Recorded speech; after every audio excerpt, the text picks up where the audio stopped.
This is Kentucky Afield Radio. This is Ron Rohde, Kentucky Afield's first host back in 1953. Now, I'm proud to present Charlie Baglin. It's a busy time for Kentucky sportsmen and sportswomen, 75,000 plus of them. This means it's a hectic time for the Department of Fish and Wildlife Call Center, answering questions for success on opening day. We go inside outdoors today to help both you and them, so we've invited the call center to join us here on the radio with their list of the most important, the most pressing, and the most frequently asked questions. We'll have the answers on Kentucky Afield Radio. In the news, whales have been spotted in Kentucky waters. We have an expert standing by on the water's edge. There goes the bobber. Set the hook. Daddy, it's a whale. Way to go, buddy. Childlike wonder for the outdoors. It still exists. Where to go, what to take, and how to get started are waiting at the Kentucky Fish and Wildlife website, fw.ky.gov. Take a kid fishing. Don't let the opportunity get away. In high school, I got my license and my first license plate, a nature plate. Now that I'm in college, it's still my choice, because year by year, these plates save more and more. More rich forests, more clean flowing streams, more of what we all want to hold on to for our future. If it's the wildcat, cardinal, or the butterfly plate, next time you renew, do like me. Say nature's finest and pick the plate that keeps our bluegrass green. Welcome to Kentucky Afield Radio. My name is Charlie Baglin. I am not really a fan of not knowing something and having to admit that I'm in the dark. I'll pull up a website and I'll search for the answer to something to just where I am perplexed, and it'll give me this long list of frequently asked questions. And again, I don't want to pour through all the stuff that other people don't know. I just want the answer to what I don't know. So I glance at these things. And then I see that, well, maybe I didn't know that. Maybe I didn't know that either. I realize that I'm not that special after all, and that everybody and their brother has the same questions that I do. The same applies to the wide world of fall hunting seasons in Kentucky. In the studio with me are two nice people, despite the fact that they didn't bring any donuts or pastries. Bo Spencer and Lisa Tolliver. They are with the Kentucky Department of Fish and Wildlife Information Center, and they'll go over their list of frequently asked questions. Bo, Lisa, welcome to the show. Thank you. Thank you. Good to be here. I bet you this is your busy time of year. Am I wrong? It's gearing up to be that way. Is there ever a lull? January. January is pretty slow. After the bulk of the seasons are over, pre-spring fishing, it's pretty much dead. Yeah. Lisa, how many on your staff? We have 6 people on our staff. So when you call Department of Fish and Wildlife, you're going to get one of those 6. And you're going to get an actual person. Do you have to go through a litany of push buttons to get to a live person? Nope. As soon as you call, we answer. Really? Yeah. I have to call places just like you. Mm-hmm. Do you all find that when you call, let's say, your insurance agent or your cell phone or your credit card bill, that you sort of take what the experience that you got and learn from it, and whatever they may have done right, you try to implement that in your style with Fish and Wildlife, or what they have done wrong or aggravated you, you try to avoid when you get to work the next day? Yeah, I think so. I think you learn what not to do a lot of times dealing with those type things on a personal basis. One thing I've found is I think customer service is becoming a little more valued these days. For example, you have an option to call or you have an option for email or to chat. Mm-hmm. And at the end of these things, they'll say, did I answer your question? Would you take a short survey? How would you rate this call? How would you rate the service I gave you? Well, we don't have a survey you take, but we consider you being able to get a good experience and then relay that to the next person is kind of like a survey, kind of like a customer service-based survey that we can continue on that tradition of making sure people get the answers they want by talking to a real person instead of having to go through push 1, push 2, you'd be surprised by the number of people who call and are actually surprised that they're talking to a live person, and there will even be a delay in their answer because they're waiting for somebody to say, press 1 if you want to talk about wildlife, press 2 if you have a fisheries question. There's times of the year it'd be nice if we had that option, but that's not what we do. A lot of times you will call, and it's clear you're just talking to a hired hand who is reading from a script. Happened to you all? Yeah. And while what they're reading may be legit, they can't vary off of that script. You can't get the real experience. Right. They can't put it in context, in your context. Mm-hmm. You all have that capability. Right. Your experience is going to be real when you call. We can't read from a script because every situation when people call is different. So we have to vary our answers depending on why they're calling and what kind of experience they're having and what information they need. So we have to vary what we say depending on what they need. And I think hand in hand with that is we're very well versed on what we do on a personal level. For the most part, we all hunt, we all fish. We're up to par on the terminology and what the caller's actually meaning and what they're asking. Sure. So we do have a personal connection there also. And if somebody does want detail, and if you're calling anywhere else, this could happen. Say, well, who made that decision, or who was in on that, or who knows more about it? Can I talk to them? Well, I can connect you to a supervisor. In this case, it's Lisa. But even that, I want to talk to the person who made the decision, who was in the field with the elk or the turkey, and knows firsthand. Right. You all have those requests to put people through to the biologist in charge? Absolutely. And do you? Yes. We do on a regular basis. Nice. We even have requests to speak with commission members that have passed that, whatever that may be. We can give them their contact information for their district commission member as well and start basically from the decision maker down. That's novel. I like that. You're putting the customer first there, aren't you? Yes, sir. I like that. I'm thinking about calling Fish and Wildlife right now. Yeah. See who's there, who's answering the phone. Let's see who could answer the phone. It might work. I'm not sure. We'll see.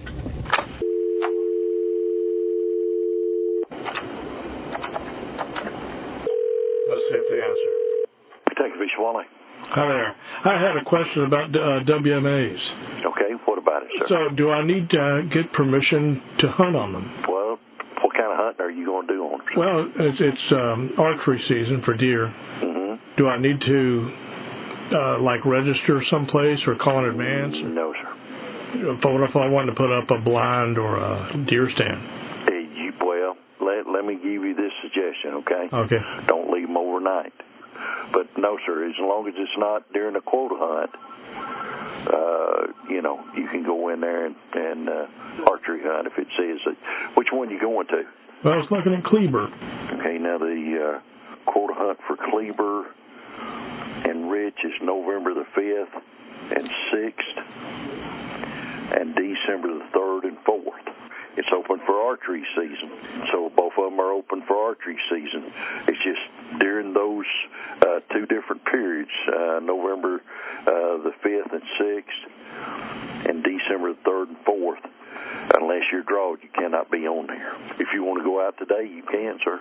All right. I shouldn't be taking my deer stand out there. Well, you can take it out there and put it up, but personally, I wouldn't leave it there because I had folks call and said, hey, I even had it locked down and they cut the lock.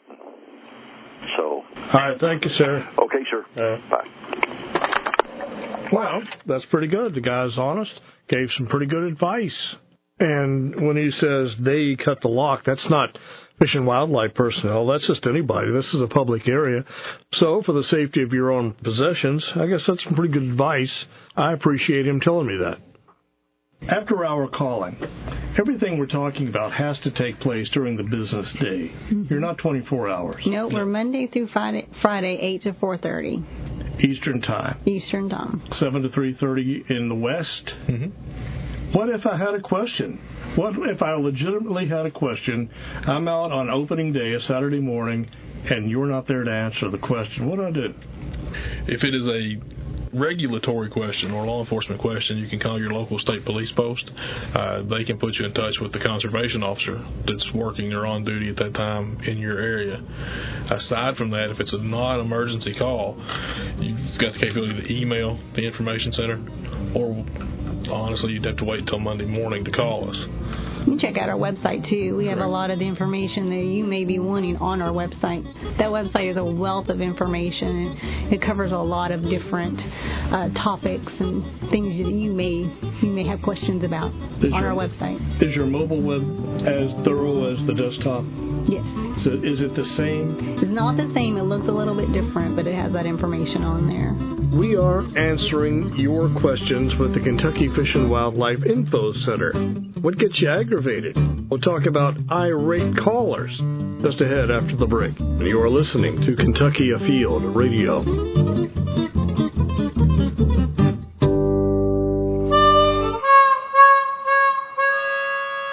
We're back on Kentucky Afield Radio. My name is Charlie Baglin. The Kentucky Department of Fish and Wildlife Call Center Supervisor Lisa Tolliver and her faithful minion Bo Spencer are in the studio with me today, and they are briefed on all things wildlife. And if you don't catch them during the business day, the web is still a pretty user-friendly place to go. We try to put information at your fingertips because we're not always there, but wildlife doesn't always cooperate.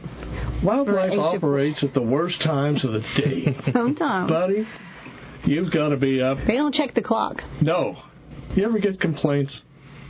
Yes. Or y'all sitting here looking pretty and talking sweet, but do people ever get aggravated when they call you? On occasion. Yeah. What seems to trip that? There is a definite group of irritation when it comes to renewing certain licenses because it's not an instantaneous renewal. There's a process, whether it be a disability license, commercial fishing license, whatever the case may be. You can't put those things off to the last minute. There is a timeline that you have to abide by. Like 30 days or 3 months or what? Usually a couple of weeks. You need to plan accordingly when you're going to renew whatever kind of license or permit that may be. That's probably the biggest complaint we get. Fall of the year, we'll get a few complaints because there's not enough hunter ed courses in the area. And quite honestly, that's not that there aren't enough courses. It's that they've put that off until the last minute. And they've waited till October, in the first part of November, and they need to get a class. Yeah. And, you know. We always say hunter education, get it while it's hot. Yes. I mean, getting in the summer. Right. And then folks are busy and they don't do it for whatever reason. And now here it is October. Yeah. And time does have a way of slipping up on you, but that's one of those things you need to be diligent with and remember. Some of the other agitation we get is because maybe a wildlife creature is not behaving properly. It wants to spend some time under your house, under your deck. Sure. And so by the time they've dealt with this raccoon, possum, whatever it may be, their agitation is way up there, and so they call us for some relief. Hey, you're Fish and Wildlife, right, and you're supposed to know. Come and get your animal. Yeah, come and get your animal. Exactly. The biggest complaint I ever had, and we've all heard the story, it goes around the internet, of the lady that called the radio station, one of the deer crossing signs moved. I actually had a call like that. Did you really? The former supervisor I had was Seth Stewart. I had to let him talk to the lady also so somebody would believe me. All right, let's recount what that is for those who haven't. The one person I had a very distraught young lady in northern Kentucky that called, and she was highly upset. She had seen a deer almost get hit by a car. Apparently this was a regular occurrence in this area, and it was pretty near a deer crossing sign. Mm-hmm. She expected us to move those signs to a safer location for the deer to cross. Okay. You wouldn't do it? No. The Fish and Wildlife Deer Program refused. Right, and at first I thought it was a hoax, but the more I talked to the lady, the more she was truly upset. That she really believed that they were there to indicate to the deer. To the deer to move here, not for drivers to be aware that deer could cross there. Knowing that deer don't speak English or understand signage. Right, well, That was the source of my confusion also. I thought that, it was a hoax at first, and the more I talked to her, the more I realized this was not a hoax, that she was seriously concerned. I had that on my list to bring up, but I thought it was just so stupid. No, that honestly happened to me. And it's only happened once in your career. It's only happened once. I've had several good calls, if you want to call them that, in all the years I've answered the phone, so that was probably the best. Any silly calls come your way, Lisa? Oh, all the time. I had a lady who was concerned because a raccoon he hadn't made a home under her house or anything, but he lived in a creek that was near her home. And he would come up at night, of course, probably to get into her garbage or some other food source that he had found. And this raccoon apparently would stare at her from her sidewalk, and she thought that was unusual and a little scared. She was a little scared for that because of that raccoon, and she was concerned that he was staring at her for too long of a period. We don't really know what to do in those type of situations other than to, kind of tell her that the raccoon's not going to hurt her, that it's just up there for food, and it's probably not there to stare at her. You said something a minute ago. Come get your animal. Right. Whose animal is it? Well, it's the state, but not Kentucky Department of Fish and Wildlife. It's just out there, and it's everybody's animal. So if somebody calls you and says, I've got skunks living under my front porch, you need to come get them, right. What is your response? We let them know that they'll need to contact a nuisance control operator who are permitted through us. We have a list of them on our website. They are actually the ones that come and remove wildlife. It's not a free service. It's a pest control service.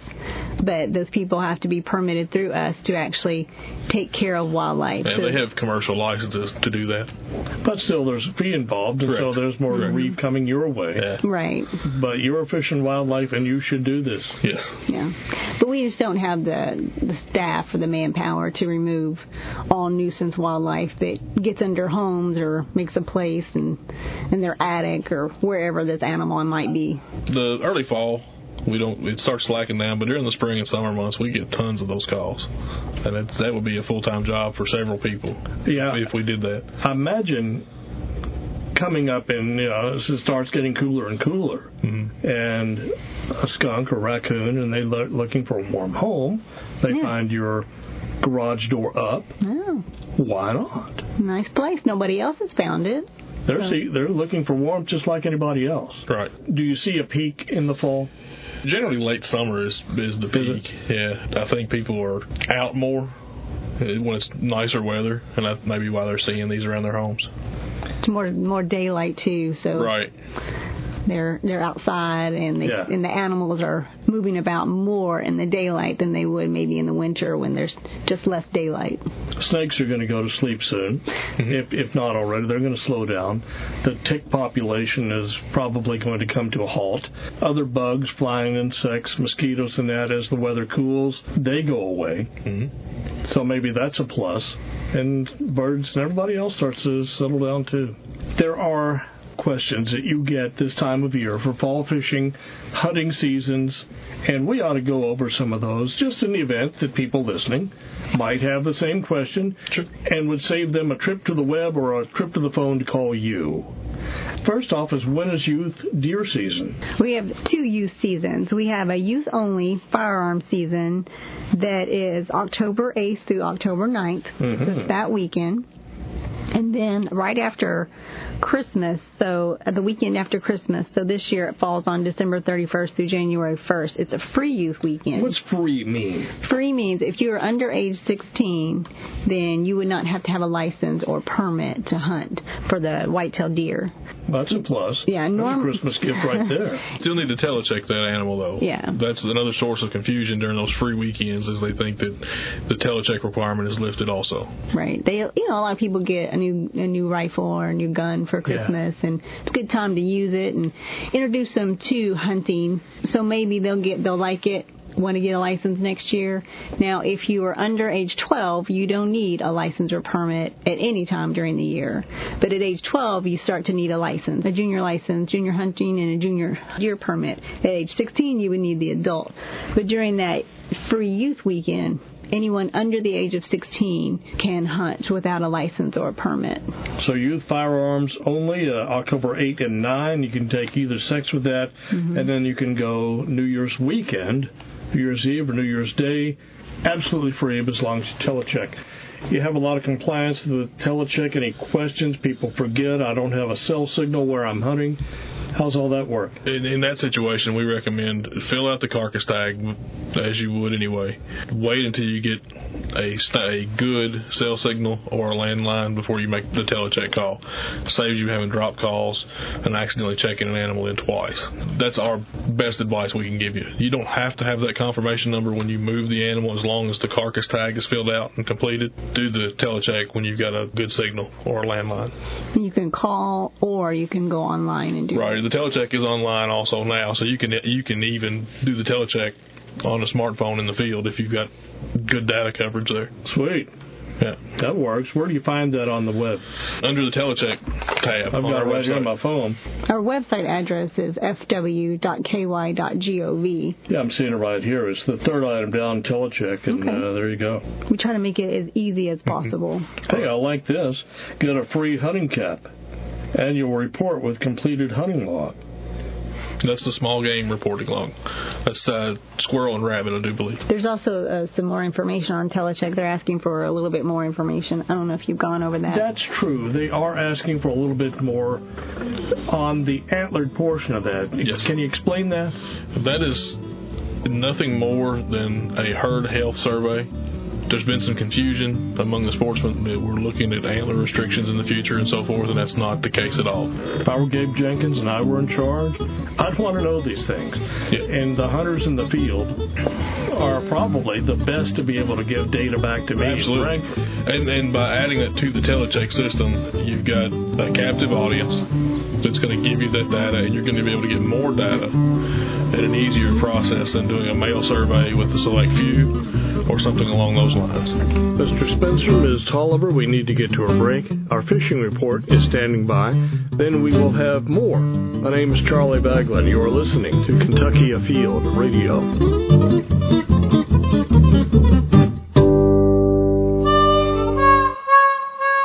Back on Kentucky Afield Radio is Charlie Baglin. If you would like to hear this show again, or if you'd like to put it on Facebook for your hunting friends, or email the link to someone who may have missed the show, go to Facebook, put in Kentucky Afield Radio in the search box. There we are. You can also do the same on YouTube, Kentucky Afield Radio, and email the radio link. You will also find us on iTunes. We are a weekly podcast. More with the Fish and Wildlife Call Center. First up, though, our fishing report. This is Tom with your fishing report from the Northeast. Recently, the invasive aquatic weed hydrilla was discovered on Cave Run and Greenboat lakes. This is the first documented sighting of hydrilla in both lakes, and we are currently working on establishing plans of action on how to best control it. Hydrilla is unlike native vegetation on the lakes and can grow uncontrollably up to depths of 25 feet. This weed can grow up to an inch a day, choke out all native vegetation, and make boating and angling difficult on the lake as it forms vast surface weed beds that can prohibit or slow boat passage. This weed will displace fish and could have further impacts on the fishery. There's a lot more information on hydrilla in Cave Run Lake and how to help control its spread on our website, fw.ky.gov. Just search the keyword hydrilla. That should do it for us in the Northeast. Wherever you go, good luck and stay safe. This is Jeff Crosby with the Central District Fishing Report. Lake temperatures in the area are running in the low to mid-70s. Largemouth bass fishing is good at many of our area lakes as many of the bass start moving into their fall patterns. Good reports of crappie are coming in from Taylorsville Lake. Crappie are being caught on minnows and crappie jigs. Fish are lures in 6 to 10 foot of water. Concentrating your efforts on the ends of large fallen trees or sunken brush piles. Also, blue and channel catfish are being caught at Taylorsville, 6 to 15 feet of water, on cut shad when fished on creek or river channel edges. Finally, good catches of panfish, bluegill, and shellcrackers are being taken at many of our area department-owned lakes, such as Beaver, Corinth, Elmer, and McNeely lakes. Bluegill and shellcracker being caught on a variety of lures, such as crickets, millworms, or redworms. So grab a pole and hope to see you on the water. This is Jeremy Shiflett with Fishing Update for the Northwest District. Nolan River Lake is just a little bit over summer pool. Water temps are dropping and the lake is clear. Largemouth bass are being caught in about 10 to 14 feet of water on small crankbaits. Fish the backs of creeks, main lake points, and then a few secondary points for the largemouth. Spotted bass are taking jigs and grubs off of the rock banks. At both rough and no land, crappie are scattered over brush piles 15 to 18 feet of water. Use small tube jigs or minnows to put some fish in the boat. Both rough and no land plan to begin fall drawdown on October 18th with hopes of being at winter pool by December 1st. In smaller state lakes, the anglers have been catching bass on plastics in 8 to 10 feet of water, fishing around structure, and specifically near the aeration pads at Carpenter Lake. Good luck. Hope to see you on the water. Uncle Chuck, what is fall? Fall means football, but excitement doesn't end there. This is when Kentucky's outdoors are just getting started. The Kentucky Department of Fish and Wildlife reminds you lakes and streams are alive with fall fishing. And for many, the biggest game of the season is white-tailed deer. Get your fishing and hunting license and get your game plan together. This fall, take aim on a winning season at fw.ky.gov. Stretch! It's not easy reaching your arms around a giant white oak tree. Mom, I can't reach your hand. It's not easy finding one either, but old-growth woodlands are another example of what Kentucky Nature license plates work to protect. Big tree. And even though this boy's in 5th grade, he might see college before those fingertips meet. And with some of these trees, he may still need a little help from his sister. Oh, brother. Kentucky Nature plates. No wonder they say nature's finest. Kentucky Afield Radio. Charlie Baglin back. We are into our second half hour. Have you circled November 12th, opening day of modern gun deer season? The Fish and Wildlife Information Center is on their busy time of the year, answering your phone calls, fielding your questions and concerns about many things deer. Lisa Tolliver and Bo Spencer are both with the Information Center, and they are in the studio with me this hour. Many notes here I have in front of me, mostly pertaining to deer. When is muzzleloader season? Muzzleloader is, well, it depends on what zone you're in. For zones 1 through 3, a split season, a 2-day period, October 15th through the 16th. And then it opens back up December 10th and runs through December 18th. And then for zone 4, it's again October 15th through 16th, and then December 10th through the 18th. But it depends at what point you can get an antler only versus either sex. So you're looking middle of October, just those 2 days. Right. And then middle of December. Now, muzzleloading equipment would be legal during the modern firearm season, as always. Do I need to wear hunter orange? Yes. Can I get by without it? Any firearm season for deer or elk, you have to have hunter orange, and that would include covering your chest, back, and head, and muzzleloading would fall under that. Is there a season out there that I'm using a firearm, let's say waterfowl, that I don't have to wear hunter orange? Waterfowl would be the exception, and the turkey shotgun season would be the other. Small game, too. Right. Shotguns with slugs are not legal during muzzleloading season. They're only legal during the modern firearm season. And we have, there is some confusion there that people do think that shotgun slugs are legal during that muzzleloading season.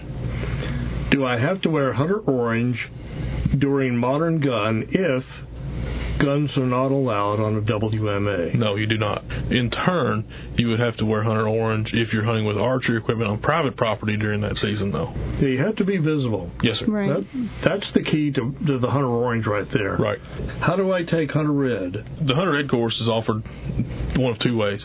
You can do the classroom portion online. There's a link through our website. Once you complete that and print the certificate of completion out, you would take that and register for and attend a range day to finish that certification up.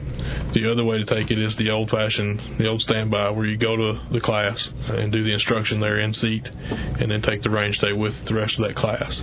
To replace your education card, be it a hunter ed card or even boater education now, on our website, also under the education tab, there's under popular links on the right-hand side, the first option is to replace or reprint your hunter ed, boater ed card. If you click that, put in the information it asks for, it will generate it on the screen, and you can print it out on your printer. Can you find that also in the My Profile function? Yes, it is under the My Profile section also. So hunter ed applies to those born on or after January 1 of 75, correct? Yes, sir. So let's say I took my hunter ed in 86 and I lost my card. Might it still be in the system? It should be in the system. It should be in our system. And if not, just call your own. Yeah, I took mine in 1987, and I know that several years prior to that are in there also. I just don't know how far back it goes. I reprint my hunter ed card online. It's no longer orange.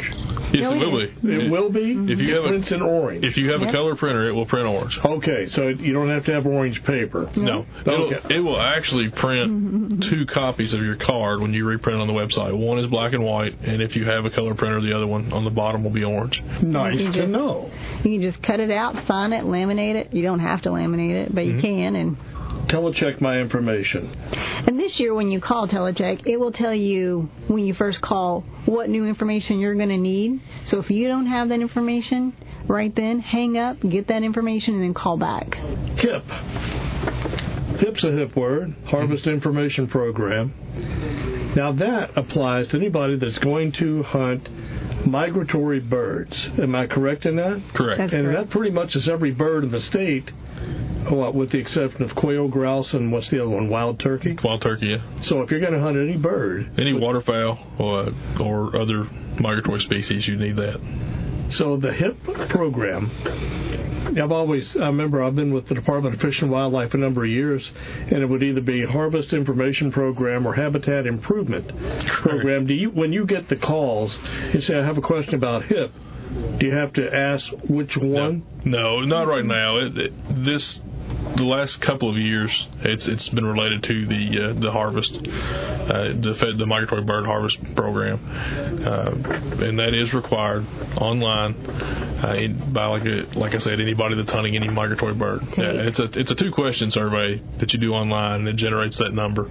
But you have to take it. Normally, surveys are going to be optional. Right. This one's not. This is a federally mandated survey, and you have to have that. You have to take it before you hunt, correct. You can obtain your license, but prior to hunting, you have to complete that survey and keep that confirmation number with your license. So if the conservation officer in the field checks you, that's one of the things he or she is going to be looking for.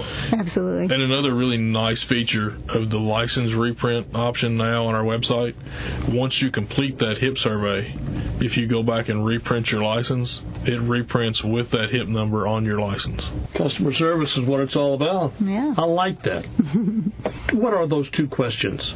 Do you plan to hunt any of those species this year, and did you hunt any of those last year? And if you answer yes to hunting them last year, it'll give you boxes to check for how many you harvested of each type. And I think there's 6 different species that it asks about. It's going to ask about doves, Canada geese, ducks, rails, and woodcock. But yeah, the first question is, do you plan on hunting this year migratory birds? And if you're taking the survey, obviously that question is yes. I like giving honest answers. I like having truthful, realistic, believable data. There's just something about that makes the study better, that I help contribute to that. I think there is a misconception with our customer base, with the sportsman, that if you change something, it's negative.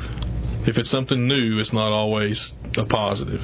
And this is nothing like that at all. It's seriously just a 2-question survey that's used to gauge number of animals harvested each year.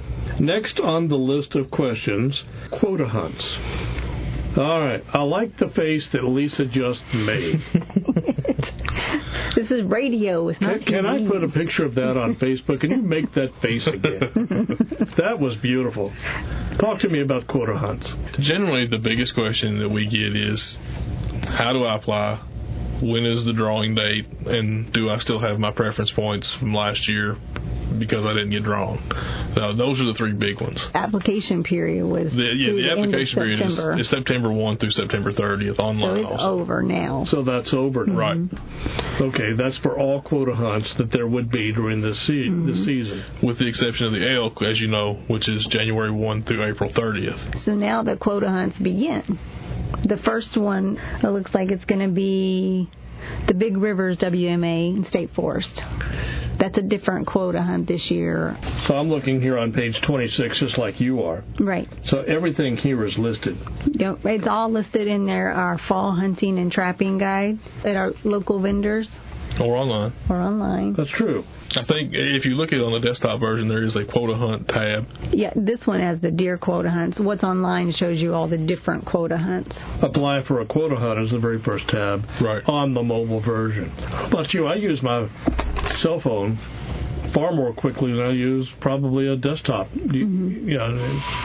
think we're seeing that transition too. In my private life. We're getting a lot of people that call us that are looking online via a phone or a tablet rather than a computer. Do you all have to pick up your phone to see exactly where they are looking? Sometimes. Yeah. Well, we have to see, where to tell them to go because it's a slightly different than the computer version. I'll throw this out there while we're talking about that. If you're calling us with questions and you can't find something online and you're using a tablet or a phone, let us know that when you call because it is different.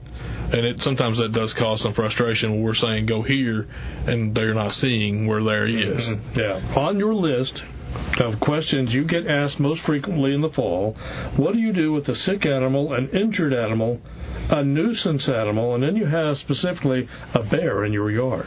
What's your advice for callers in? Well, it depends on what's going on with the animal. If it's a sick animal, then we need to know what county you're in, and we'll give you a contact information for the private lands wildlife biologist for that particular county. And then they'll come and pick it up and either do some testing on it just to make sure it doesn't have anything contagious or something that needs to be contained. If it's injured, we have a list of rehabilitators on our website by county that you can call. They are permitted and allowed to take care of an injured animal. Their goal is to get the animal back to health, release it back into the wild. We don't want the public to take in an injured animal and try to nurse it back to health. Even though that's good-hearted of them, they're likely not being able to get it back into the wild, into its natural habitat, like a rehabilitator would. Let's say I have a 14-point buck in my sights. I think it's sick. Can I shoot it? No. Not without permission from your conservation officer. Right. Okay. Unless it's during the season and you plan on using your antlered deer permit for that. And you have permission from where you're at. But it's not, you can't just take one for the bonus. No. Right. Okay. Now, let's say you have a nuisance animal, one that's in your attic having a problem. That's when you would call one of those nuisance control operators. Or you have a bear in your yard. That doesn't happen in this part of the state, but it does happen in eastern Kentucky. You'd be surprised how often a bear comes into somebody's yard looking for a quick meal. Mm-hmm. It happens. They got to put their garbage up. They're unintentionally bringing it into their yard. They obviously don't want it in there. But that's when another time you need to call private lands wildlife biologist and either A, take care of the situation by removing your garbage or removing whatever it's coming after, and then it's going to move on because that's all it's looking for is food. Right. And then if not, then you would call the private lands wildlife biologist to kind of step in and take control. Last thing I'm ever going to do is tell somebody in eastern Kentucky how to deal with a bear. They know 20 times more than I ever will. Some people are new to eastern Kentucky, though. And that's true.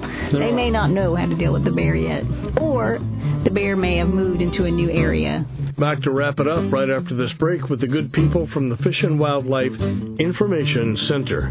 Stay here. You're listening to Kentucky Afield Radio.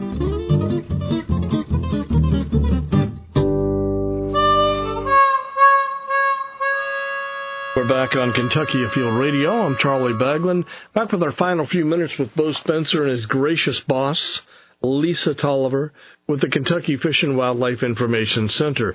This is where hundreds of calls come in each day asking about fall hunting and fall fishing seasons. Public hunting areas are likely one place many folks will go to hunt. So if you want information on any of these, what do you do? In our hunting and trapping guide, under the public access section, which is near the back, each page is a region, and there's a color-coded chart for each region that shows you what's open and what's not. Generally speaking, the majority of our WMAs are not open for modern firearms hunting, with the exception of a quota hunt if they have one on that area. They're listed there by color code, what's open, what's legal, what's not, by region. This is a nice chart you've all put together here. It starts on page 29. Public hunting areas, quick reference guide, and it'll list them. Let's say here in a purchase region, Ballard Wildlife Management Area, Boatwright. There's a bunch. And then over here on the top, deer, squirrel, rabbit, grouse, and it's color-coded like you said. That's pretty sweet. It is. We are confined to space with the guide, so there may be some confusion, some questions, and that's fine. You can call us. But generally speaking, that chart and that page coinciding with the region answers most of those questions. Do you have people that call and find out a lot of the answers to the questions they're asking are right there at their fingertips on the web or in the guide? 99% of them. And it is what it is. There's so much information packed into a small guide that sometimes it gets hidden. And if you're not accustomed to using that guide every day for several hours, it can be hidden in there. Let's say I'm going to make an airline reservation with Southwest, and I do it all online, and I printed it out, confirmation number, the whole bit. I'm still the kind of guy that'll call Southwest just to confirm it, to hear a human voice say, yes, you did it right. And I think even during our busy times, we'd much rather somebody be safe than sorry. Deer stands on wildlife management. I saw that listed, and that is, what is the rule? You can go out on a wildlife management area. Can you put up your own deer stand in advance and be ready? Yeah, as long as it doesn't damage any of the trees. Do you have to label it? You have to label it, and it can't be placed any more than 2 weeks before the opening of the season. And it has to be taken down following the last day of each hunting period. So you can put up a tree stand that's not going to injure the tree, no nails, no spikes, no screw-in devices, wires, or tree climbers can be attached to the tree. So you have to have a stand that's not going to damage the tree in any sort of way. Same applies to blinds.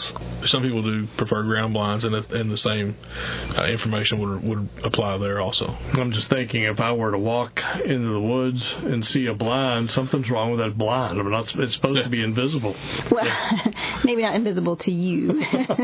Next up on your list is migratory bird permit. Is that included in the sportsman's license or the $5 senior license? It's included with both. It's also in the disabled license. Right. The disabled and senior includes it, as well as the sportsman's license. But unless you're planning on hunting migratory birds, you don't have to take that HIP survey. Right. Do you ever get questions about antlered rabbits? No. Okay. I had a person report a Sasquatch one time, but not antlered rabbits. There's a lot of questions about armadillos. Do you get those calls here? We have. I actually had one not too long ago, and they are here. They're in Western Kentucky. I don't think they're here in great number, but we do have some in the state. So if you see one, it's not ruled out that you wouldn't be, in fact, seeing one. I think in our spring Kentucky Afield magazine, there was an article on I think so. Armadillos and how they made their way here. It's a neat little article about the history of armadillos and how they made their way here and their habitats and why you don't see them in great numbers. But you will also get pictures from Western Kentucky sent to our email account, because they didn't know armadillos were here, and they're really wanting us to say, what is this? And, well, it's an armadillo. You'll see, there's quite a number of them down in Western Kentucky. That's another, we haven't touched on it much, but that's another way to contact us for information is through our info center email.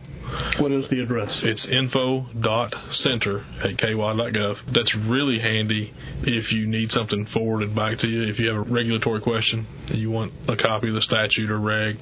Also, for identification of certain species, if you can get a picture of it, be it the animal itself or even a track, and email that to us, so one of us or one of the biologists can look at that and answer that back. I had a question here. Some questions you're going to get that just is no way you're going to know what the answer is. I'm looking out my window and I see this little gray bird. What is that? Well, there's no way. Or when do hummingbirds leave? Or when are they coming back? All these questions. What kind of snake is this? And without seeing it or seeing some evidence of it, there's no way to know right off the top of your head. Right. And the plus side, the increased use of smartphones. Everybody has a camera in their pocket now. So if you're out in the woods and you see something strange, take a picture of it and send it to us later. Or trail cams. A lot of people, we get a lot of pictures from trail cams. They've gotten some type of creature that they don't know what it is on their trail cam. And, hey, can you identify this? And really, 99% of the times, our biologists can. Do you get that many questions on fall fishing? Because we have not really touched on it. No, we really spring don't. Fishing. Fishing questions generally are spring related. I think there's a select group of fall fishermen. The bulk of our fishermen are spring and summer. Anything else you'd want to bring up that I haven't? I mean, we can go over briefly chronic wasting disease, and so far we are not a chronic waste disease state, and our veterinarian and our biologists are working to keep it that way, which is why we require a deer from certain chronic wasting disease states they can be imported back into the state, but they have to have their brain and spinal column removed first, and that's why we make those stipulations, trying to keep that out of the state and out of our herd. If folks do want to give you a call to 4:30 Eastern Time, 7 to 3:30, what's your phone number? 1-800-858-1549. And ask for Bo. And ask for Bo. I'm here. He always knows. But do you know this? Hunters should be excited about deer opportunities this season. In case you've forgotten, hunters in Kentucky established this new benchmark last year. They took 155,000 white-tailed deer. This was the third record harvest in the past 4 years. Included 55 bucks from 40 counties that met the Boone and Crockett standard. Quality deer management is to thank. Kentucky had fewer than 1,000 white-tailed deer about a century ago, and Kentucky now is considered one of the nation's premier hunting destinations. My thanks to Kevin Kelly, Fish and Wildlife writer, for putting this information together. We're out of time. My name is Charlie Baglin. Please join us in a week, and we'll go inside, outdoors again, right here on Kentucky Afield Radio.